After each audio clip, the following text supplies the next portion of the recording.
Hi everyone, this is robin और मैं आप सभी को वेलकम करता हूं हमारी एक बहुत ही पुरानी सीरीज़ को कंटिन्यू करने के साथ। पार्ट 10 होगा किरण पब्लिकेशन की जो बुक है, आप सभी ने देखी होगी। इससे रिलेटेड हमारा जो पहला चैप्टर है एरर डिटेक्शन का, उसको हम कर रहे थे। तो इसमें जो इससे पहले की हैं, यानी कि पार्ट 10 से पहले की जो आपकी वीडियोस हैं, वो नीचे प्लेलिस्ट का लिंक मिल जाएगा, आप वहाँ पर जाकर देख सकते हैं। This part will be presented by me, my name is robin. तो चलिए फिर हम शुरू करेंगे अपनी स्क्रीन पब्लिकेशन की सीरीज़ को। तो 131 क्वेश्चंस के ऊपर हम पहुंच गए थे। पहले स्टेटमेंट देखेंगे, स्टेटमेंट के बाद आपको इस स्टेटमेंट के अंदर जिस भी पार्ट के अंदर दिए गए विकल्पों के हिसाब से आपकी त्रुटि होगी या फिर एरर होगी, वो आपको हाईलाइट करनी होती है। ये आपको सभी को पता होगा। तो सेंटेंस क्या कहता है? सेंटेंस आपसे कहता है let us vie to one another in doing good. Vie to another. तो देखो, आपको यहाँ पर पहले तो पता होना चाहिए कि वाई का अर्थ क्या होता है। वाई का अर्थ आप ऐसे मान लीजिए कि अगर आप किसी से प्रतिस्पर्धा करते हैं, आप किसी से compete करते हैं। तो अगर मैं compete करने की बात करता हूँ और ये वाई शब्द यूज़ करता हूँ ना, तो वाई के बाद अगर आप विद यूज़ करेंगे तो विद का बाद आपको कोई somebody लेना पड़ेगा, यानी कि कोई व्यक्ति लेना पड़ेगा। अगर आप वाई के बाद फॉर यूज करेंगे तो फॉर के बाद आपको समथिंग लेना पड़ेगा, यानी कि वाई फॉर समथिंग और वाई विद समबडी। तो यहां पर आपको दिया गया है वाई टू, यानी कि vie to one another. One another obviously कोई समबडी है, तो यहां पर आपको क्या करना पड़ेगा? वाई विद करना पड़ेगा। तो यहां पर आपका वाई विद वन अनदर आएगा या फिर आपका ईच अदर आएगा।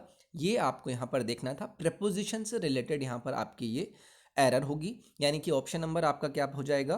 टू वन अनदर वाले पार्ट में आपका एरर हो जाएगा। इसे याद रखेंगे, अच्छा सवाल है ये।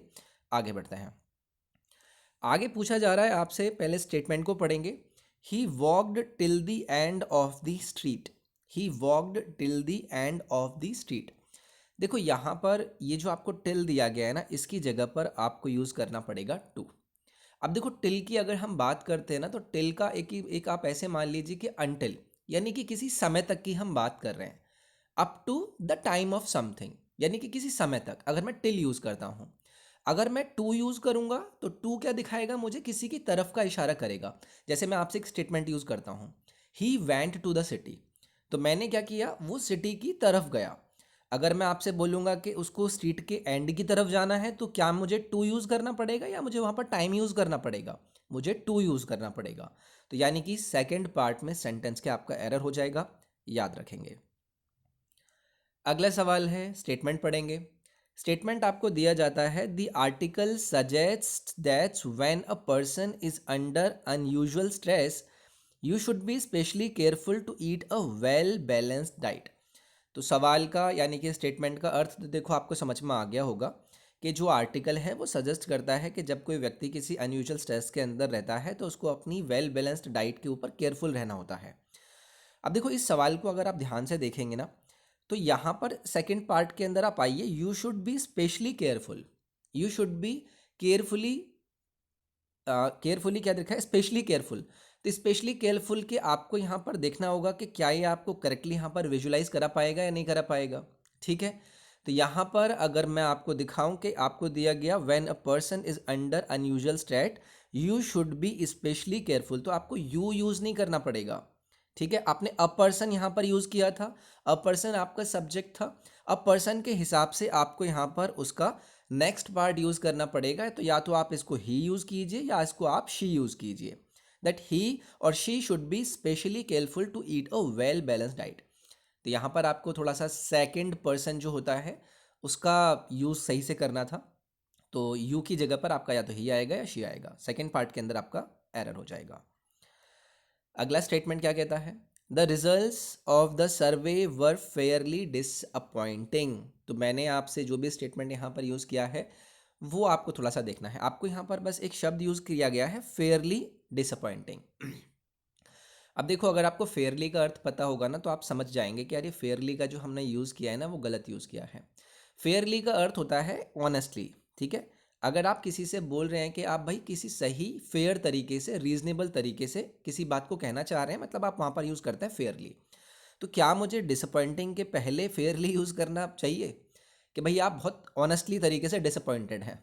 ठीक है, या फिर आप किसी सर्वे से बहुत ही फेयर तरीके से या फिर आप रीजनेबल तरीके से डिसअपॉइंट हैं। नो, आप फेयरली की जगह वेरी यूज कर सकते हैं। The results of the survey were very disappointing. Fairlie का तो अर्थ ही सेंटेंस में फिट नहीं बनेगा, यानी कि थर्ड पार्ट में आपका यहाँ पर एरर हो जाएगा। आगे बढ़ते हैं, अगला सवाल आपसे क्या कह रहा है। I was thinking if I could do anything to help. I was thinking if I could do anything to help. तो इस पार्ट में देखो कोई एरर नहीं है और बिल्कुल ठीक सवाल है। इसमें आई वॉज थिंकिंग ठीक है, मैं सोच रहा था अगर मैं कर सकता हूँ कुछ भी हेल्प के लिए, तो इसमें कोई एरर नहीं होगा। नो एरर आप यहाँ पर मार्क करेंगे। आगे बढ़ेंगे, अगला आपसे स्टेटमेंट क्या कहता है। I meant nothing less than to compel you to come. देखो, अगर आपको कभी भी टू कंपेल दिया जाता है ना, तो टू कंपेल के बाद आप याद रखेंगे, इसके बाद आपको टू के बाद जो कंपेल आपने यूज़ किया है इसको कंपेलिंग आपको यूज़ करना पड़ेगा। क्योंकि जब आप देन यूज़ करते हैं ना, तो देन के बाद आप आईएनजी फॉर्म यानी कि जीरंड का प्रयोग करते हैं, ना कि टू या फिर इन्फिनेटिव का। तो I meant nothing less than to compelling you to come आप यहाँ पर यूज़ करेंगे। समझ के मेरी बात, देन के बाद आपको वर्ब वाला आईएनजी फॉर्म यूज़ करना होता है, जिसको हम जीरंड बोलते हैं। तो कौन सी पार्ट में आपका एरर हो जाएगा, थर्ड पार्ट के अंदर आपका एरर हो जाएगा, जहां पर कंपेल की जगह पर आपको कंपेलिंग यूज करना था। 137th क्वेश्चन की तरफ बढ़ते हैं, स्टेटमेंट पढ़ेंगे। The members of the committee were opposed to use the club members money to redecorate the meeting hall. Statement आपको समझ में आ गया होगा। स्टेटमेंट में बस आपको छोटा सा ध्यान देना है कि भाई यहाँ पर आपने क्या यूज़ किया है। Some members of the committee were opposed to use the club members money to redecorate the meeting hall. तो यहाँ पर देखो आपने क्या यूज़ किया है, अपोज्ड टू। ठीक है, वर अपोज्ड टू यहाँ पर आपने यूज़ किया, were opposed to use the club members money. तो देखो अपोज्ड टू का मतलब क्या होता है कि आप डिसएग्री कर रहे हैं किसी चीज़ से, यानी कि आप उसके खिलाफ प्रतिरोध कर रहे हैं। ठीक है, तो अगर आप यहाँ पर इस तरीके से यूज़ करते हैं तो यहाँ पर आपको अपोज्ड टू के बाद यूज़ नहीं यूज़ करना पड़ेगा, आपको यूजिंग करना पड़ेगा। ठीक है, अपोज्ड टू यूजिंग यानी कि आपको जीरंड यहाँ पर लेकर आना चाहिए था। ठीक है, अपोज्ड टू यूजिंग यहाँ पर करेक्ट होगा। तो ये आपको थोड़ी सी चीज़ याद रखनी थी। Some members of the committee were opposed to using the club members money to redecorate the member hall. ठीक है, तो ये छोटी सी बात याद रखेंगे, यानी कि कौन से पार्ट में आपका एरर हो जाएगा, पार्ट नंबर 4 में एरर हो जाएगा। अगला स्टेटमेंट आपसे क्या कहता है। He has read 4 plays written by Shakespeare by the end of his vacation. अच्छा, आप स्टेटमेंट का ध्यान से देखिए कि ये प्रारूप आपको क्या देता है, कब की बात करता है। He has read 4 plays written by Shakespeare by the end of his vacation. तो क्या मुझे हैज़ रेड यहाँ पर यूज़ करना सही बनता, या मुझे यहाँ पर हैड रेड यूज़ करना पड़ेगा। मैंने आपसे कहा है कि अपनी वेकेशन के ख़त्म होने तक वो शेक्सपियर के द्वारा लिखे गए 4 प्लेज पढ़ चुका था। तो ऑब्वियसली यहाँ पर आपको हैड रेड लिखना पड़ेगा, ना कि हैज़ रेड। ठीक है, क्योंकि ये जो एक्शन है वो पास्ट को आपका दिखा रहा है, एक्शन पूरा हो चुका है आपका। तो ये आपको याद रखना है। विकल्प नंबर आपका 1 यहाँ पर करेक्ट हो जाएगा। आगे बढ़ते हैं, अगला सवाल आपसे क्या कह रहा है। I forbid you not to go there again. तो देखो ये तो बहुत ही रैपिटेड वे में आपसे पूछे जाते हैं। अगर मैं आपसे इस फॉरबिड शब्द का अर्थ बताऊं तो फॉरबिड का अर्थ क्या होता है, जहां पर आप किसी को ऑर्डर करते हो कि भाई आप कुछ करो मत, तो आपने अगर यहीं पर कुछ ना करने वाली बात कह दी है तो आप यहाँ पर दोबारा नॉट यूज़ नहीं करेंगे। ठीक है, तो आपका स्टेटमेंट सीधा सा बस ऐसे हो जाएगा। आप इसको ऐसे मान लीजिए कि आपने बस इतना कहा कि ही फॉरवर्ड देम या फिर he forward you to go there again. तो यहाँ पर आप नॉट यूज़ नहीं करेंगे, ये छोटी सी बात याद रखेंगे। थर्ड ऑप्शन यहाँ पर आपका करेक्ट हो जाएगा। आगे बढ़ेंगे, अगला सवाल आपसे क्या कहता है। Being a ready day I could not go out. तो देखो यहाँ पर क्या है ना, आप इसको थोड़ा सा समझिएगा कि अगर आपको दो या दो से ज़्यादा सेंटेंस का कॉम्बिनेशन करना हो तो आपको जो सब्जेक्ट यूज़ करना होता है वो कॉमन यूज़ करना होता है। ठीक है, अब देखो यहाँ पर being a rainy day I आ रहा है ना, तो आई ऑब्वियसली यहाँ पर आपका सब्जेक्ट तो नहीं बनेगा, तो बीइंग यहाँ पर आप लगाने से पहले आप उसके पहले इट यूज़ करोगे। It being a rainy day, क्योंकि रेनी डे था, I could not go out, तो यहाँ पर आपको सब्जेक्ट को करेक्ट करने के लिए या फिर कॉम्बिनेशन, क्योंकि आप दो पार्ट का देख रहे हो, तो यहाँ पर इस तरीके की चीज़ के लिए, क्योंकि यहाँ पर आई तो बन नहीं पाएगा, यानी कि सब्जेक्ट तो ये वाला आई से कनेक्ट करेगा नहीं, इस आपको रेनी डे को यहाँ पर हाईलाइट करने के लिए it being a rainy day यहाँ पर यूज़ करना पड़ेगा। जैसे कि मैं एक स्टेटमेंट आपको बोलता हूँ, मैंने एक स्टेटमेंट यूज़ किया, I read the book, and then मैं फिर बोलूँ I return it to the library. तो समझ गए कि भाई मैंने बुक रीड करी और फिर मैंने उसको लाइब्रेरी को वापस कर दिया। इसी तरीके से मैं आपसे कहूँ कि भाई having read the book, I return it to the library. Having मैंने यूज़ किया, हैविंग रीड द बुक यानी कि मैंने बुक रीड करी, आई मैंने कॉमन सब्जेक्ट यूज़ कर लिया और फिर मैंने उसको लाइब्रेरी को वापस कर दिया। इसी तरीके से अगर मैं यूज़ करूँ it was a rainy day, I could not go out, तो एकदम करेक्ट बनेगा ना कि it was a rainy day. या फिर it was a rainy day की जगह मैं क्या यूज़ कर लूँगा, it being a rainy day I could not go out.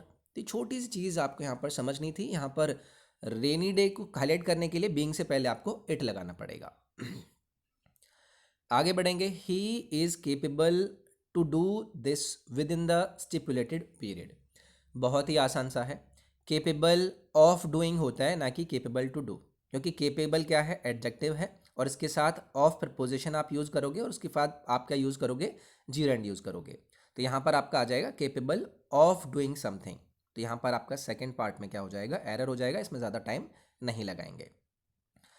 अगला स्टेटमेंट आपसे क्या कहेगा, I will send my servant, but I cannot ensure that he will reach there in time. देखो बहुत ही कॉमन सा ये सवाल है, यहाँ पर आपको याद रखना है। मैंने यहाँ पर एक वर्ड यूज़ किया है, इंश्योर। इंश्योर का अर्थ क्या होता है, इंश्योर एक तरीके से बीमा होता है, ठीक है, कि बीमे से सुरक्षित करने के लिए आप प्रयोग करते हैं। लेकिन अगर मैं आपसे बात करूं अश्योर की, ये कॉमन से वर्ड होते हैं जो कि बार बार कंफ्यूज करने के लिए दे दिए जाते हैं। तो आप इंश्योर की जगह पर अश्योर यूज़ करोगे, क्योंकि आप किसी को क्या बता रहे हो, भरोसा दिला रहे हो कि भाई मैं आपको भरोसा दिला रहा हूँ कि टाइम पर पहुँच जाएगा। समझ रहे हो? तो यहाँ पर आपका सेकेंड पार्ट में एरर होना था। अगले स्टेटमेंट की तरफ बढ़ते हैं। अगला स्टेटमेंट कहता है the lawyer asked the complainant to put his sign on the paper. देखो कभी भी आप साइन नहीं यूज़ करेंगे। साइन का अर्थ होता है आपका प्रतीक, कि अगर आप कोई इशारा करते हो या फिर इंडिकेशन देते हो तो उसको आप साइन बोलते हो। लेकिन अगर आपको सिग्नेचर की बात करनी है, यानी कि आपके हस्ताक्षर की बात करनी है, तो वहाँ पर आप साइन यूज़ नहीं करेंगे, वहाँ पर आप पूरा सिग्नेचर यूज़ करेंगे। ठीक है, तो यहाँ पर क्या हो जाएगा, टू पुट हिज सिग्नेचर यहाँ पर आना चाहिए था। ओके, यानी कि यहाँ पर पार्ट 2 के अंदर आपका एरर हो जाएगा। आगे बढ़ेंगे। अगला सवाल, अगला स्टेटमेंट आपसे क्या कहता है, when you have gone through the papers kindly return them to us. When you have gone through the papers kindly return them to us, तो बिल्कुल ठीक है, इसमें आपका नो एरर होगा, इसमें कोई एरर है ही नहीं। देखो स्ट्रक्चर समझा करिए सेंटेंस का, और जितना ज़्यादा प्रैक्टिस करोगे उतना ज़्यादा आपको चीज़ें और ज़्यादा क्लियर होंगी। अगला स्टेटमेंट आपसे क्या कहता है, अगला स्टेटमेंट आपसे कहता है you could be better off these days and this enables you to have little more fun. तो देखो आपको थोड़ा सा अपने आपको बेटर ऑफ करना पड़ेगा, जो कि आपको थोड़ा सा और फन करने के लिए इनेबल करेगा। तो देखो यहाँ पर आपने क्या किया है ना, आपने यहाँ पर could be better of, okay, you could be better off these days. देखो यहाँ पर हाँ, यू कुड बी के जी आपको यूज़ करना चाहिए था आर। अब ऐसा क्यों यूज़ करना पड़ा, देखो कुड बी क्या है ना, आप जब कोई ज़्यादा खुश हो या फिर धनवान हो या फिर समझदार हो तो आप वहाँ पर यूज़ करते हो बी बेटर ऑफ। ठीक है, ये आपको क्लैरिटी है। लेकिन कुड बी आप उसको कुछ उस तरीके से थोड़ी ना देख रहे हो, आप उसको बता रहे हो कि भाई आप देखो बेटर ऑफ हो, आप खुश हो इन दिनों, तो आप अपने आप को क्या करो, इनेबल करो और ज़्यादा खुशी लेने के लिए। तो कुड बी यहाँ पर सही सेंटेंस आपका देखो नहीं बनेगा। ठीक है, और यहाँ पर आपका क्या हो जाएगा, you are better off these days. तो विकल्प नंबर 1 में आपका करेक्शन होगा, ना कि आपका ये कुड भी यूज़ होगा। ये छोटी सी चीज़ें याद रखेंगे आप।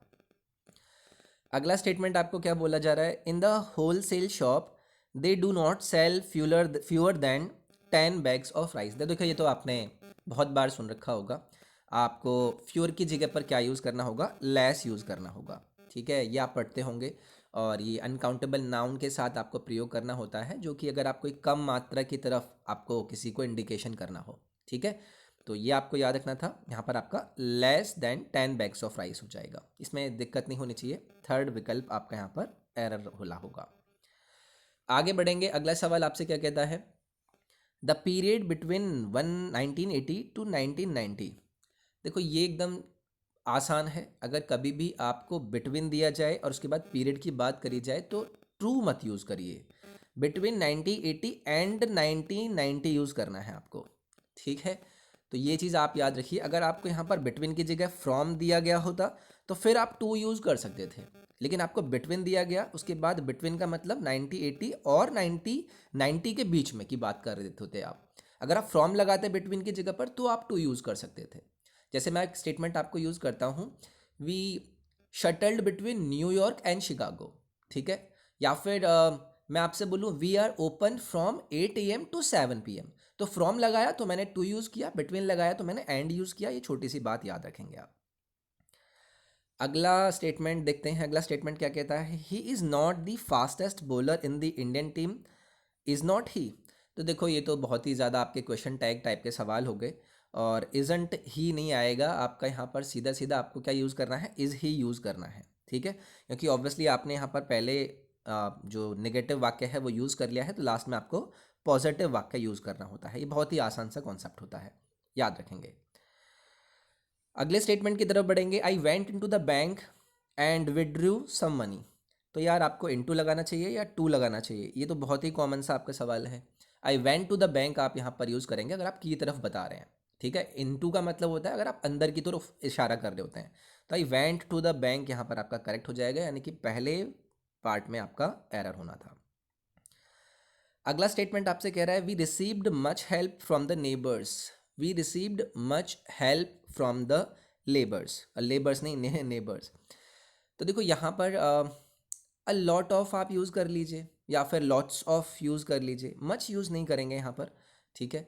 ये भी कई बार आपका पूछा जाता रहता है, तो we received a lot of आप यहाँ पर यूज़ कर सकते थे, या फिर आप लॉट्स ऑफ यूज़ कर सकते थे, ना कि आप मच हेल्प। मच हेल्प कोई सेंस नहीं देता है, तो सेकंड जो पार्ट होगा उसके अंदर आपका एरर हो जाएगा।